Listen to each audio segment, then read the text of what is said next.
Welcome back to our home addition, renovation, remodel, kitchen build out thing. This time we're going to get into some doors. We're primarily going to be focusing on these 5 doors for the uppers since they're hinged. We're also going to make some of the doors for the lowers. The lowers, there's only one set of doors on all the lowers. It's the sink base. All the other ones have panels that look like doors, but they're actually drawer fronts. So we'll make those, but they're a little less exciting than fitting and mounting inset doors on butt hinges on a cabinet.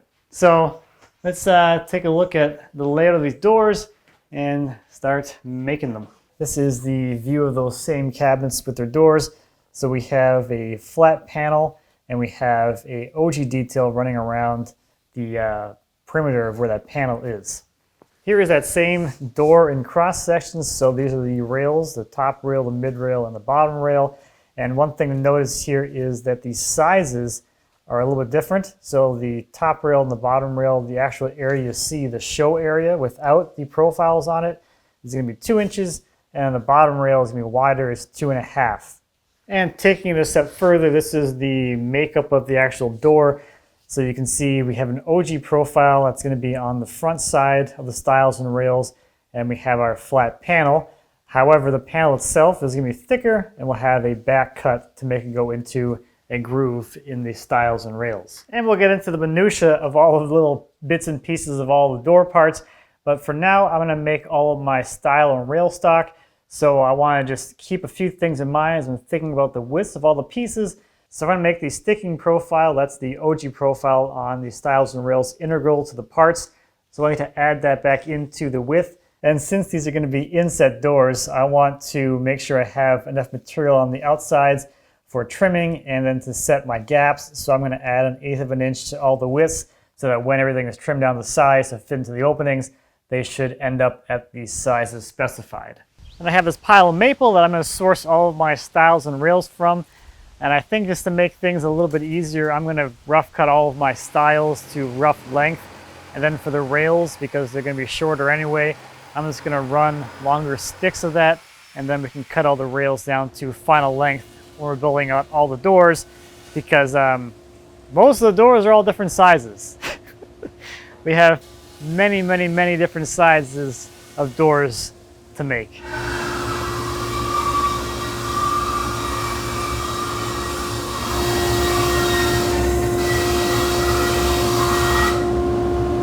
Okay, there's the stile stock plus a few extras here and there. Next I'm going to start working through getting some rail stock, and I have some little offcuts here and there that I'll pull some from. Otherwise we'll pull some of those longer lengths as I mentioned.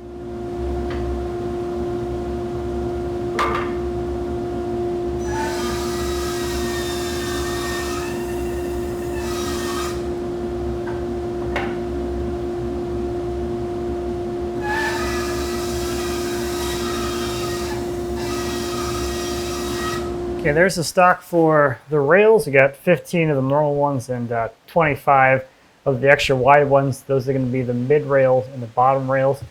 I got a couple of extras that are extra long in case we need some more stiles, or they could be rails. Doesn't really matter.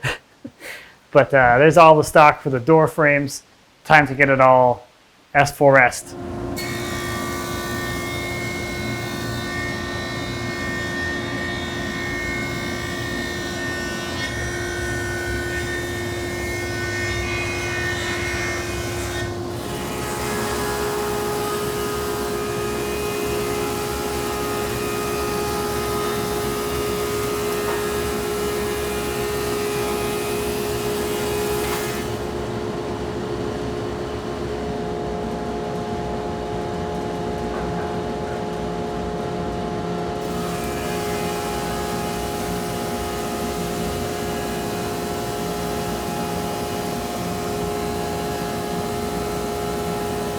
Well, that's quite a bit of stock. I guess you don't really think about like how many sticks of wood you need for 15 doors. Anyway, so now we have all of our stuff dimensioned to width and thickness. Before I cut every part to length, I'm going to do all my edge profiling.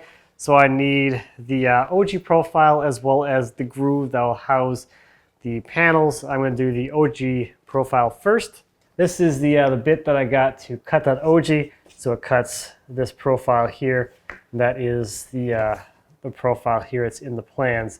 So that's what we're going to do first here. We're going to take this bit out and we're going to run this OG on the edge, or one edge of all the pieces, and then the intermediate ones will run on both edges. The intermediate rails, whatever we're calling those things.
Okay, there's all of the parts with the profiles and the grooves cut.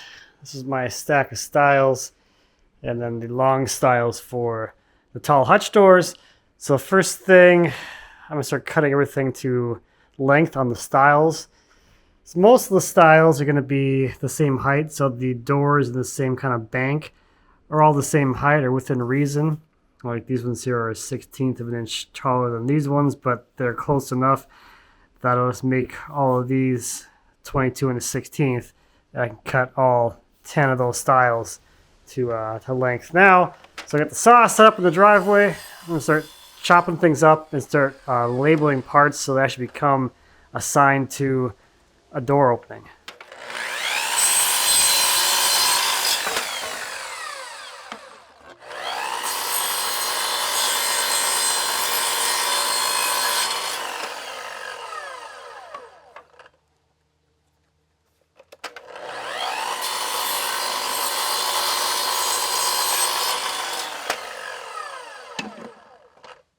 Okay, here are all the stiles. So these are the lowers. Got the uppers around the range, the uppers for the hutch, and then the tall hutch doors, and then the dishwasher and trash panels. Those are all the stiles. Let's do some rails, which is going to be even more crazy because there's not a whole lot of things that are the same. And actually, before we get into cutting all the rails, I thought I'd take a quick step back for a second and run you through the joinery process that I'm planning to do here, just so you can follow along. So first off, there are like 3 common ways that I know of to make doors like this, or for some of you, there are the 2 common ways, and the way that I am going to do it. So probably the most common way you'll see cabinet doors being made is going to be with a set of cope and stick router bits. So your first bit would be the sticking bit, and it would create this whole profile in one pass. It would create whatever your edge profile is and the groove for your panel. Then you would load up the coping bit and you would run that on the end of your rails. That's going to create the inverse of this. It'll create a little tongue that'll fit into the groove, and then it'll also cope the top area around whatever this profile is, so they nest in together, and that's all your joinery. One thing I don't like about that is you really only have a little tiny stub tenon holding the rail to the stile because the tenon's so short. So I'm not really into that personally.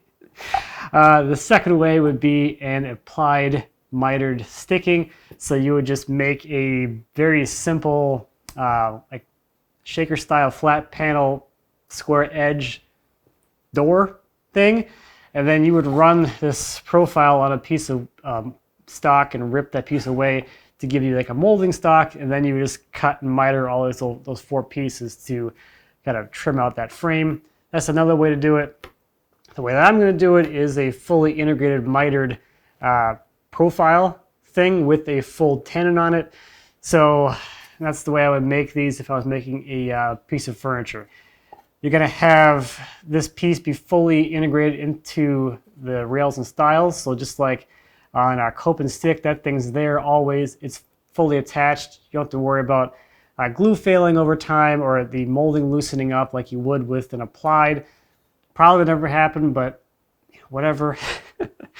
The other thing is that because we'll be putting a full tenon on there, we'll have some actual connection here in the corner to make those corners nice and rigid.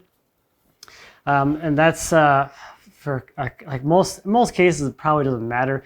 But with painted doors like this, I'm really worried about the paint line showing and some cracking happening. So as sort of an aside, one of the common like door style STYLEs that I've seen out there is the type where they have the rail and they put a little chamfer on the edge there, so when the rail and stile come together, you have this little shadow line right there. And that to me just like it's like a shortcut because it allows for the person making that cabinet to not have to worry about the stile and rail being completely flush. If they're a little bit off, they don't have to worry about it because that groove hides it. And if there is any cracking in the paint over time because of any weakness in the joinery, the crack is hidden in that V groove. It's just like an expansion joint in concrete, gives the crack somewhere to go. So that's what I'm doing. Let's run into making some rail stock. So the one thing I'm going to need to know is how much smaller the rails are going to have to get cut to length than the overall opening. And that's going to be what's going to be left for the stile to give to the width.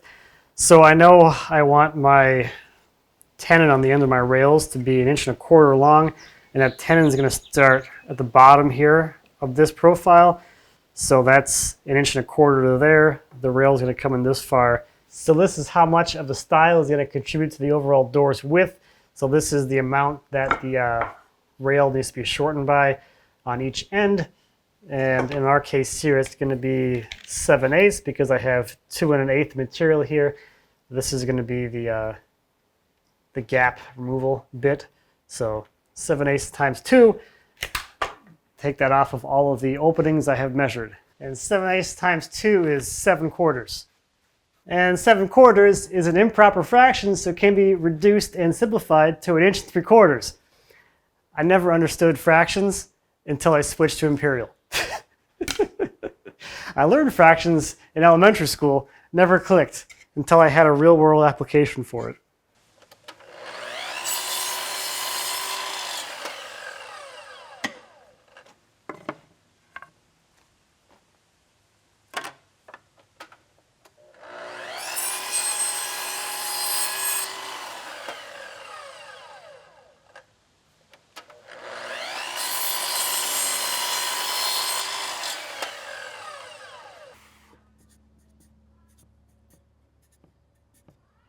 So next I am getting into some mortises. I want to get at least some cut before I start forming tenons. So I have a final size to actually try the tenons on. And I don't think I'm going to run through and do all of these right now. I think the mortise I'm not going to use for anything else, so I can leave it set up for this. And I can come back and do these as I'm working through the stack, because if I sit here and do all these mortises now, that's going to be pretty boring. Get it? It's it's a good thing my day job is not to be a comedian, although it is to try and entertain you. So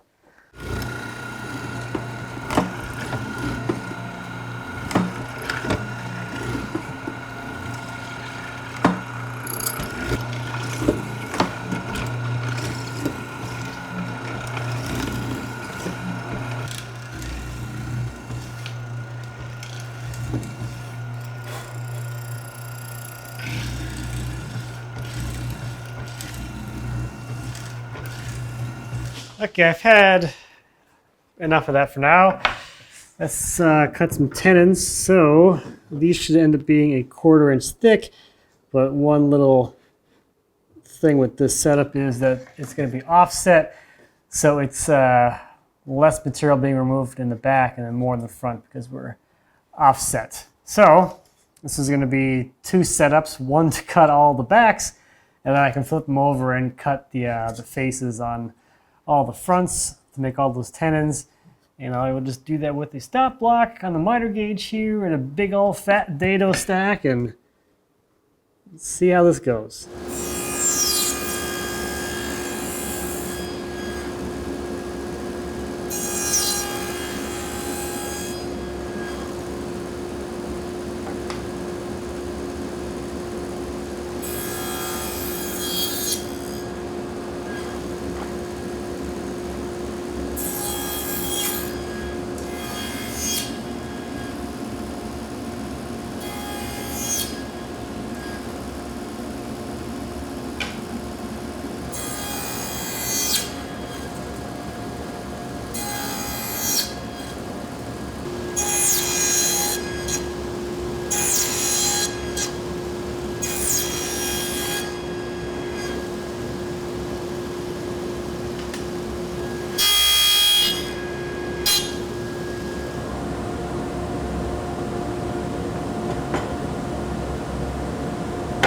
There's all the tenons all cut. And the last thing the rails are going to need is for that OG profile to be mitered so that when it meets up with the style, that profile actually ends up nicely mitered and it transitions into the style nicely. So I'm going to get the stop block set up so that the miter starts right at the intersection of the OG and the flat area of the rail and comes poop like that. So it goes to something like this, where that miter comes right into where the flat starts. And one thing is, to make this easier, you can make the groove the same depth as your total profile height. Since this is kind of fragile, I wanted to leave a little bit more meat here. I didn't go to the full 1/2 inch depth, so I have a little bit of the tongue here to remove. So I'm doing that in one operation here at the table saw. I'm clipping the corner to get that miter angle, and then I'm dragging the piece back across the blade to remove this extra bit of the tenon. So that's the before, and this is the after of this step.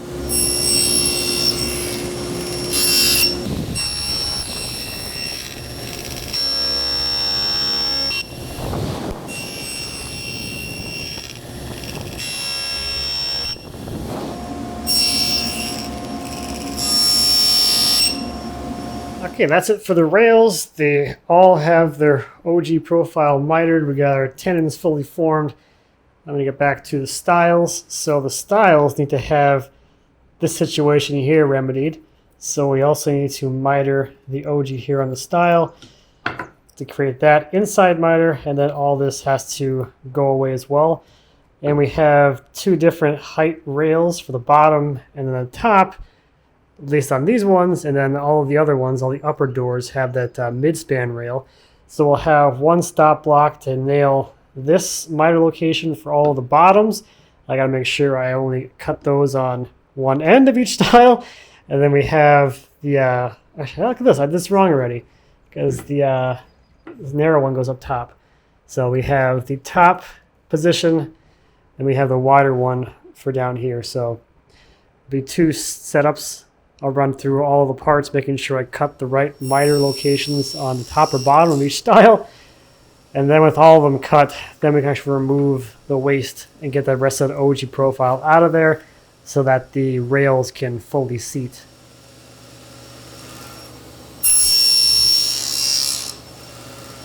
I'm working through organizing these stiles for the hutch cabinet. And what I'm doing is I'm looking for any that have redeveloped any amount of warp or bow. Those ones will be the ones I'll put on the hinge side. This one has a little tiny bow, so that's a hinge side. The hinges will keep these things flat, or at least that side of the door has the hinges as a helper. All right, so those are my hutch doors, and there's everything else, and I'm gonna keep cutting miters.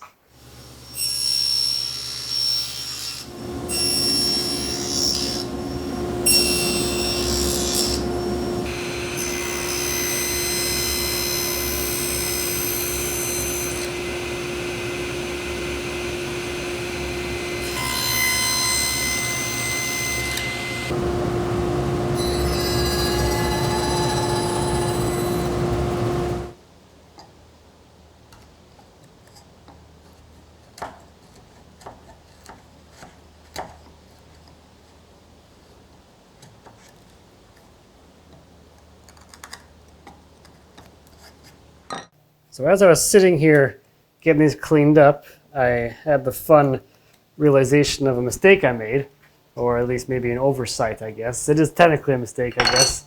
You guys like when I make mistakes. So I got in my mind for some reason that these tenons needed a haunch. The haunched area is supposed to fill the groove. If you do a through groove and your tenon is the same size as the groove, the haunch will fill that groove, so you're looking at the top of the door.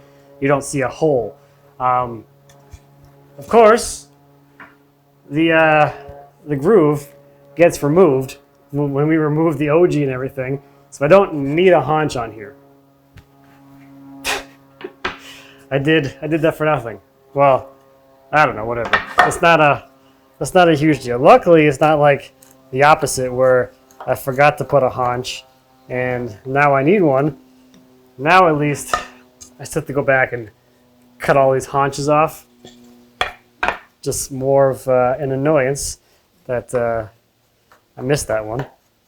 I guess I'm just getting rusty, I guess. Okay, all the tenons have been de-haunched. That was easy enough because I left this set up from before, so I have my stop block in the same place. I try to leave as many things set up as possible as I go because things happen, and if you can go right back to the exact thing that made all the cuts, you know, if one of those shoulders is a little crooked or something because it was drifting as I was cutting it, it's pretty easy just to throw that back up on the saw and do a quick trim and be done with it. So that's my little tip, I guess. Whenever I can, dedicated things for setup, and you can always go back and tweak things and they're exactly where they were. So the next thing, now we got the end rails done on the stiles, is making the area here in the middle to receive the mid rail. And because all of these except the tall hutch doors are centered, I'll make my references off the ends and like work in or whatever. Before I do that, I want to remove the OG from the middle, just so that when I'm actually cutting those, that OG's out of the way, so I can actually put my workpiece in and see if I'm at the right distance apart for this thing to fully seat as I'm making those miter cuts. So I'm going to run through that real quick here at the crosscut sled and just waste away the bulk of that center material so it's out of the way for testing, for test fitting all the rails as we go.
Okay, there are all of the door frames.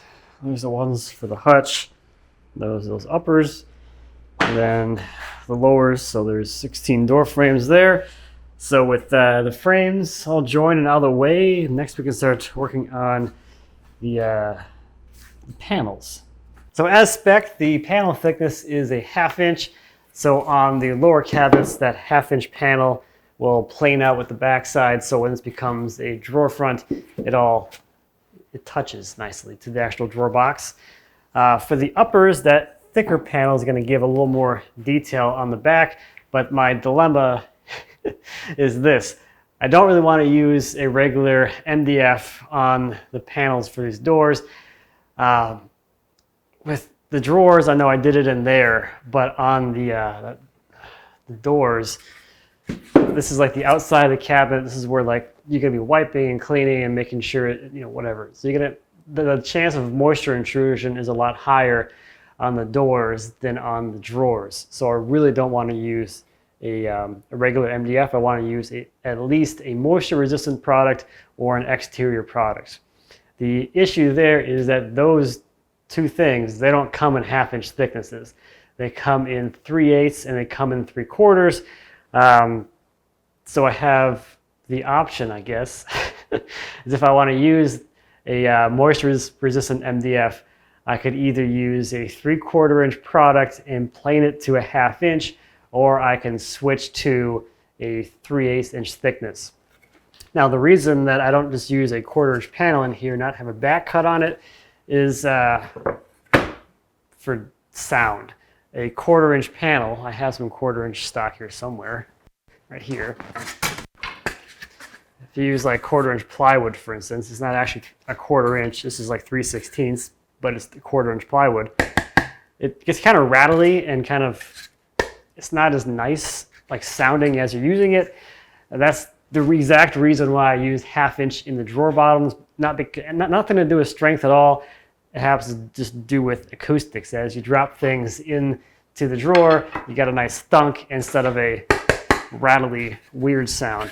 And the same thing is going to be true with the doors. So I'm thinking on the lowers, I will take a 3/4 inch piece and plane it to a 1/2 inch so it all planes out in the back. For the uppers, I have some 3/8. I'm going to go ahead and try one out and see how it looks. I want to see how the detail works out on the back with that back cut, and then we'll kind of go from there, I guess. So I'm going to make one door here at 3/8 real quick.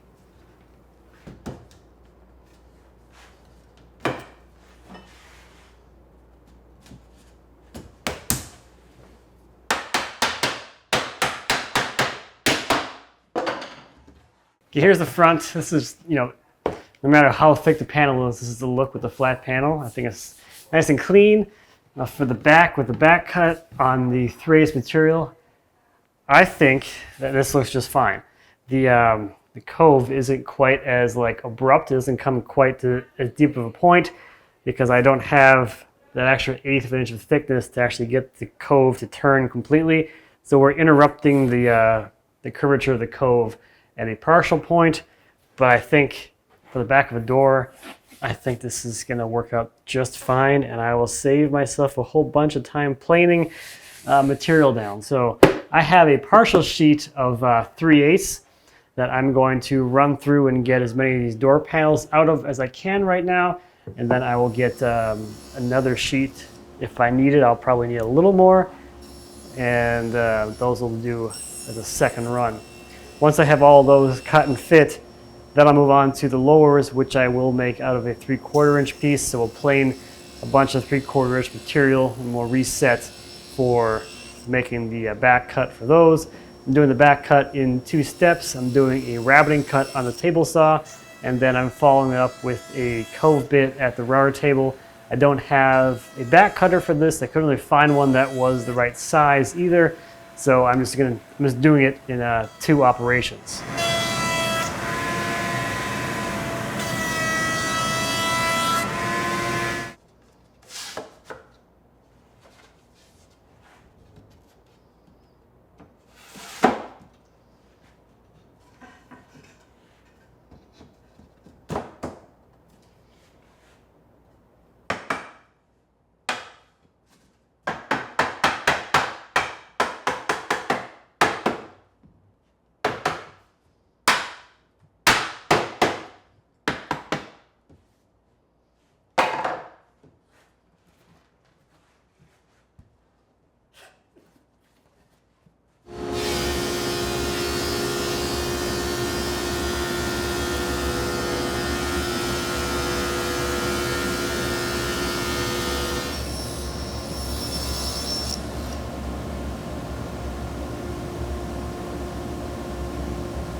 So I almost made it. I was I'm short 3 pieces and 3 panels.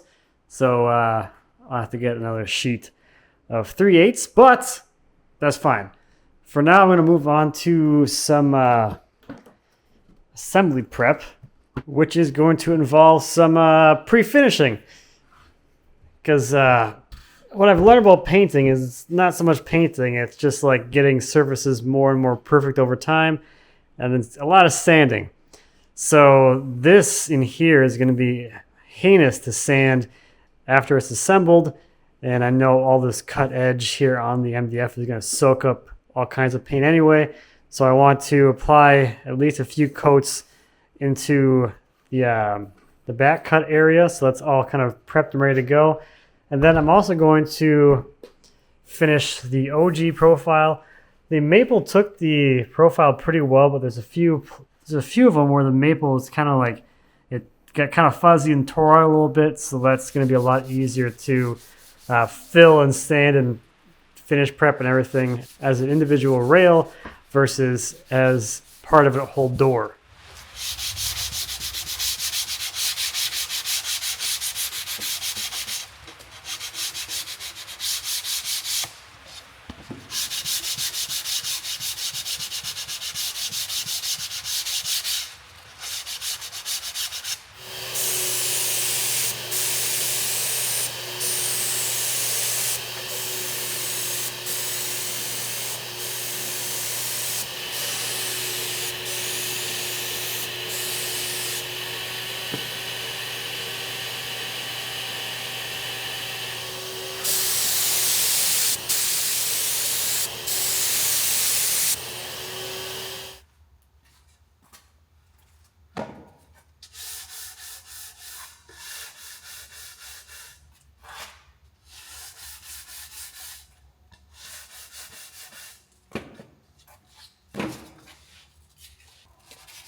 I'm super happy that I went and I did this because as I was leveling and sanding those parts, I was thinking this would have been so much more annoying and ridiculous to do once the doors are fully assembled. So, it's time I would have spent later on in there trying to sand into an inside corner. I shifted the time from the future to the present a little bit, and this should make it a lot easier when we go to finish these things, because these are all basically ready to go. Moving forward, just gonna be more of a scuff sanding between coats, and if I have to share anything about doing a painted finish, and it's just that like every coat, just the surface gets more and more pristine, and it's way more finishing work on the painted surface than on a clear like wood surface. The nice thing about like a wood grain surface with a clear finish on it or a stain finish is you can get away with a lot. The fact that wood has an inherent natural texture masks a lot of inconsistencies in the surface. With the painted smooth finish like this, every little tiny inconsistency in the substrate telegraphs through. So every coat, you're basically filling in the low spots, sanding off the high spots, and eventually everything becomes a nice uniform, even surface. And that's what the overall process is working towards that nice, even, smooth, uniform surface. It's kind of a weird thing because you can be a lot more sloppy with your construction, with your substrate, because you can use fillers and everything to make it look like that thing was made perfectly. But the downside is that you spend more time in finishing, and then conversely, with a clear finish, you spend more time in the construction process, making sure everything's nice and uniform and perfect, so that when it goes together, it looks nice and perfect because there's no kind of going back and adding material or adding fillers without additional work, trying to mask it the whole time. But then you spend less time on the finishing side, so it's kind of like, it's weird. It's a weird flip-flop kind of thing. It's just super bizarre. And for the glue-ups, as you can see, I'm using epoxy with a bit of silica to thicken it up so it's not so runny and loose. You can play around with whatever viscosity you want. That's the nice thing with the epoxy systems, is you can make them as loose or as runny as you want, or as they come out of the can, or you can thicken them all the way up into a paste. It's kind of up to you. So this is just a little bit thicker, so I don't have the epoxy just running literally everywhere. Helps to kind of thicken it up. And I'm using epoxy for this for, I guess, two main reasons. The biggest one, as always for me, is the working time. I'll have like at least an hour's worth of time here that I can pull this thing apart, because I haven't done it yet, but I wouldn't put it past myself to put one of those panels in backwards, and I have like up to an hour to notice that I put it in backwards to pull the whole assembly apart and fix that error. Yeah, the other sort of reason why I'm using epoxy is because it is going to work as a filler, so I won't have to go back and fill the gaps. Any squeeze out that I have between the parts will fill any little micro gaps I might have, or larger gaps that I might have, because again, I didn't tweak any of these things. Sorry, I know that some of the shoulders aren't perfect. Doesn't really matter because they get filled and then painted over.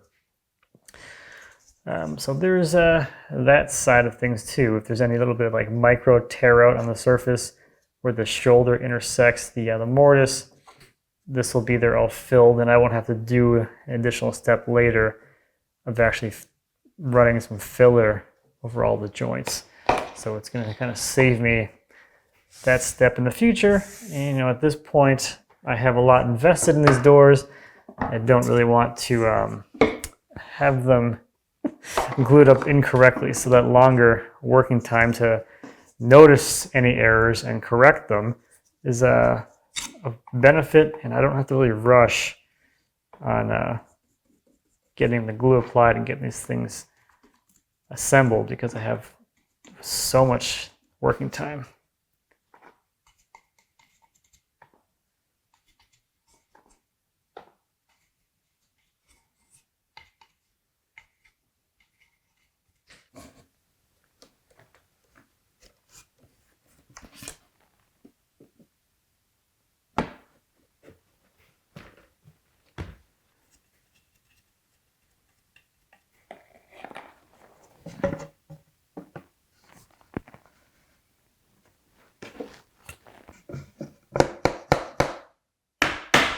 And I am gluing the panels in because why not?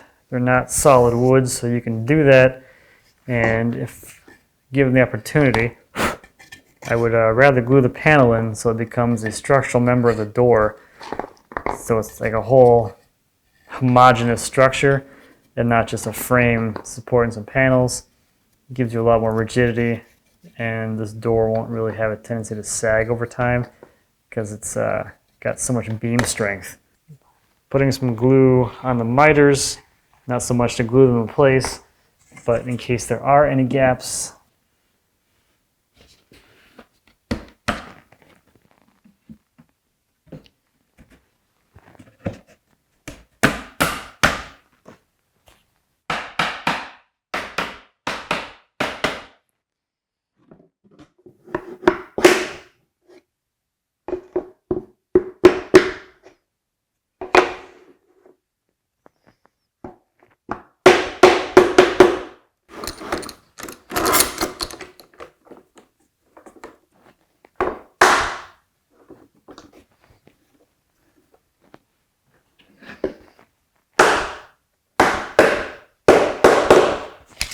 Now it's really not super important that these be perfectly square because we'll cut these to the exact geometry of whatever the opening they're going into is going to be.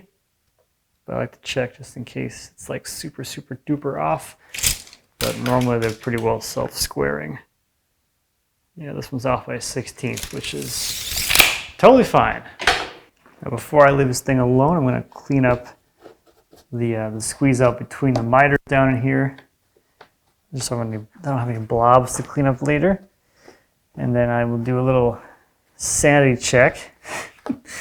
The flat side is out. All the rails are in the correct orientation. Everybody looks happy. I don't think I made any mistakes. And clean up a little bit of little bit of squeeze out around the inside here, where the frame meets the panel, which I don't see any. So this can just sit here and chill, and we'll check back in after it's done curing. Okay, all the clamps and cleaned up, and now we're ready to actually hang and fit these doors. So that should be pretty exciting, or pretty interesting, or whatever. It's I have a process for this. It's the same as hanging an inset door and butt hinges on a piece of furniture. Exactly the same thing. The biggest thing is there is zero adjustability, and the hinges set everything. Everything is set based on those hinges. So the whole process is based around getting the door kind of figured out to the geometry of the opening, getting it onto the hinges, and then doing a little bit of fine tuning and setting the final gaps at the end. So for this door, the first thing I did is I took this up into the space to verify a couple things.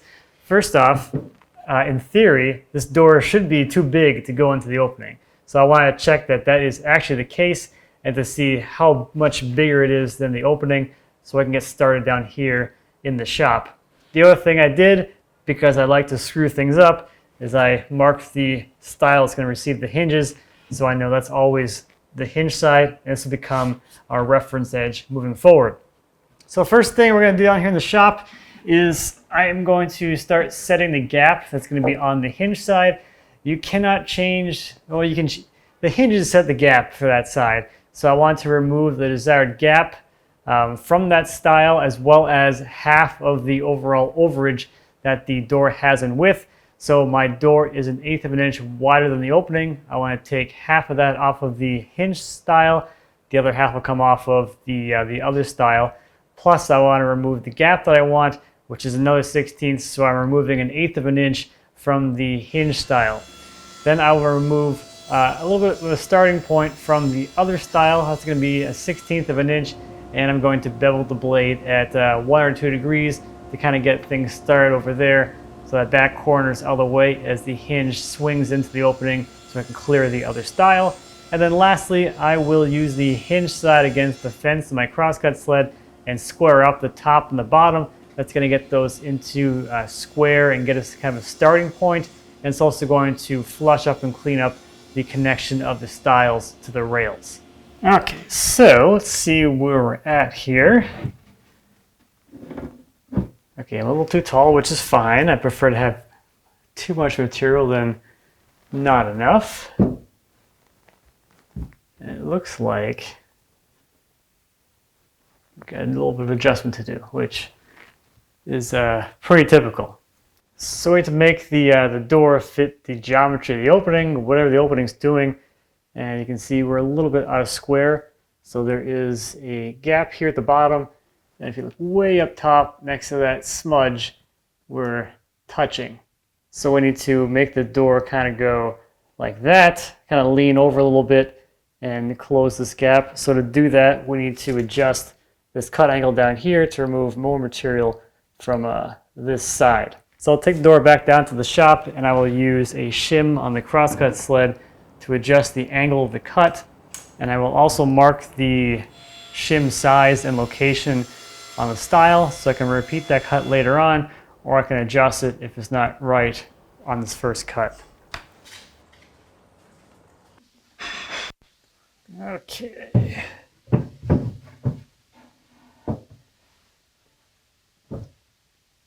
Okay, with this sitting in here now, flat on the bottom, we are touching here, and we're touching up at the top. There's a little bit of a gap in the middle, so either this style has a little bow in it, or this style has a bow in it. The other way, we can deal with that later once it's on the hinges, but that's pretty well as perfect as it needs to be for right now. So now I can do the same thing on the top to dial in this angle to match the geometry. And if this was like a single door into a cabinet, I couldn't cheat like this. But because it's a double opening, I can reach in here and I can scribe the actual line from the top of the cabinet onto the door. And that's the exact cut location and angle for that top cut. And it looks like that cut's going to be pretty well square.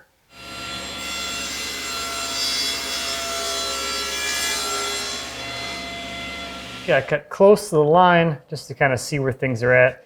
And you can see there is a taper. I'm really close here. And I have a little bit more space over there. So I'm going to try this again and just shim the door a little bit to remove more from the side towards the hinge than from the other side.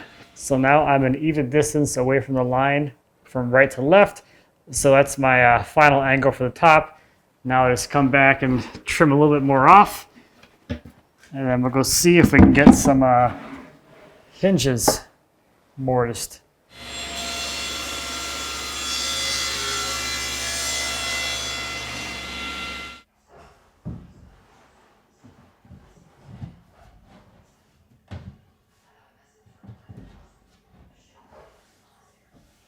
You can see this weird gap here in the middle, so we'll have to feather that out later on, but now I will transfer the location of these hinge mortises to the door.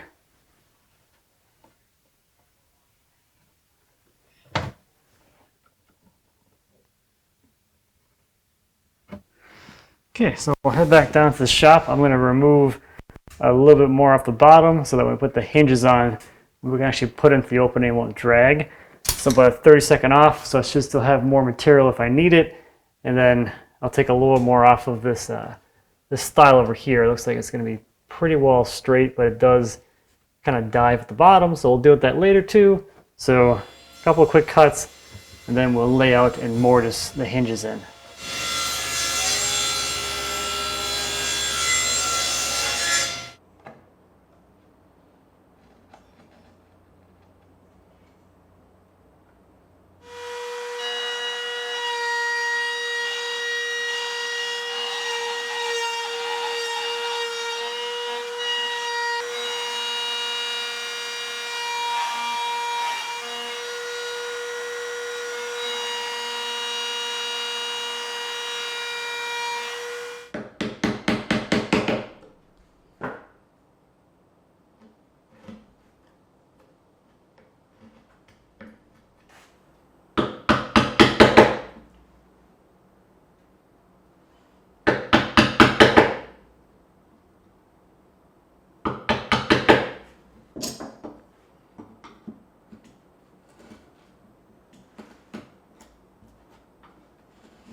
So with this thing in here, we can reassess, and then we can go ahead and start getting our gaps set.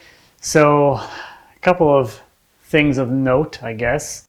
Along the bottom, now that we are on the hinges, we are actually contacting down here on this side and rubbing, and the cut isn't quite perfect. So when I go and make the final cut on here, I'll take my shim location and move it a little bit before zipping that off. They'll get a little bit better, but really that level of error is fine for something like this, because once we put an edge break on here and it's painted, these gaps will all kind of meld together and just kind of blend out. The other thing on this one, this is going to be a taper, so we're pretty well close or contacting through here, and then it gets super big at the bottom, so this is going to be a taper to make that work. And then the other thing is on the hinge side, so down here it gets super narrow, and then right above it it's kind of the right size, so we need to remove a little bit of the material here from below the hinge to make this line nice and straight. The gap along the top is nice and consistent left to right, so the shim location is correct, and we just have to shave a little more off of there to get a little bit of a bigger gap to match the rest of it. So I'm going to make note of all those things, and then I'll head down to the shop and make all of those adjustments, and that should be it for hanging this door.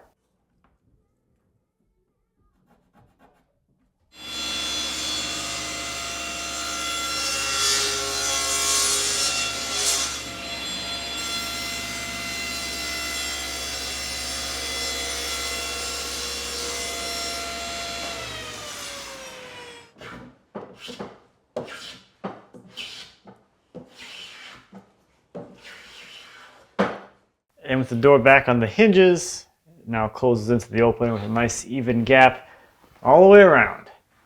Okay, with those doors in there, those doors are all hung too, as well as all of those doors.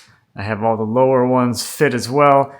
The next thing on the list while they're in here is going to be to just install the knobs, just to make sure that we like the position, because if we don't, it's a lot easier to plug the hole now before it goes to paint than plugging it afterwards and then having to send it back to paint. So the knobs are going to be mounted so that the bottom of the knob is in line with the top of this OG, so somewhere kind of in that area.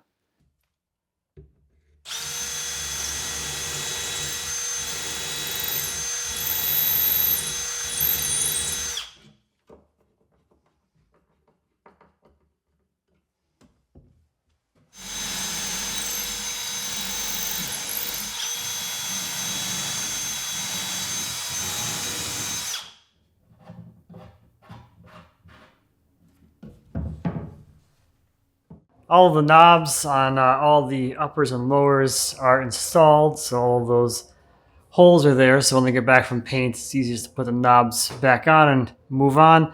So before I take these things down and do all the paint prep on them, get them sanded, break all the edges and everything, the last thing I want to do is transfer the hole for the magnet closure. So I have a dowel center there, I can put that in the hole, close the door into the dowel center. And that right there is the hole location for the magnet that's going to go in the door. So I will drill those while I'm doing all my finish prep, and then they can head out to the barn for their final paint job.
Easily one of the most amusing parts of making these videos is the perception of how long things take based off of runtime. So like in this video, you watched making and fitting doors for like 58 minutes, and then in 2 minutes they were painted. But in reality, it took me significantly longer to paint these than it did to build them and hang them.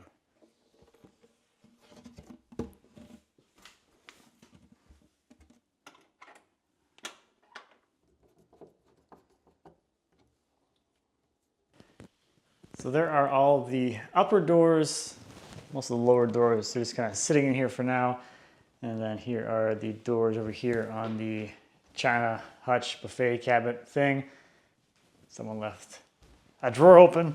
So that's how that one's gonna look. The only door that's not in here right now that you saw me make is the door is gonna go onto the dishwasher.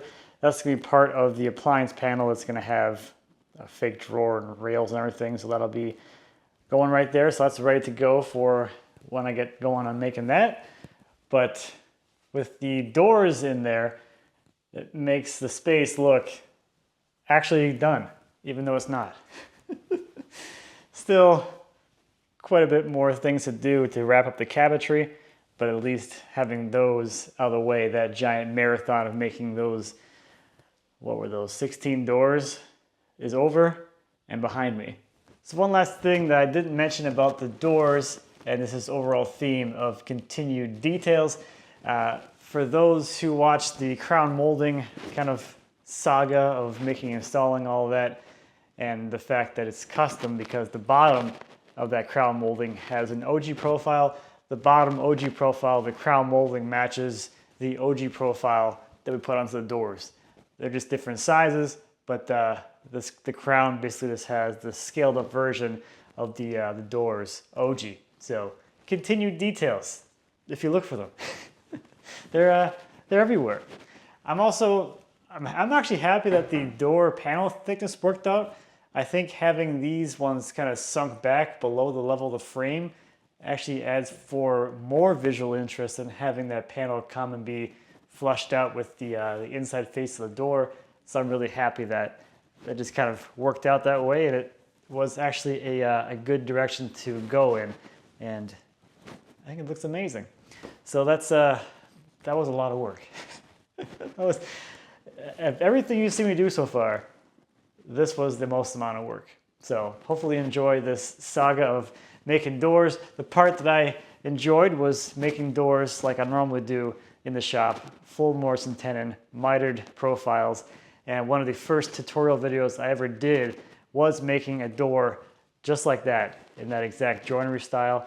So if you want to watch something that's probably really hasn't aged well, is pretty cringy because it's like a super young me not knowing how to present anything, feel free to check that one out. But otherwise, thank you as always for watching. I greatly appreciate it. If you have any questions or comments on the home renovation, the kitchen, or whatever, please feel free to leave me a comment. As always, I'd be happy to answer any questions you might have. And until next time, happy woodworking.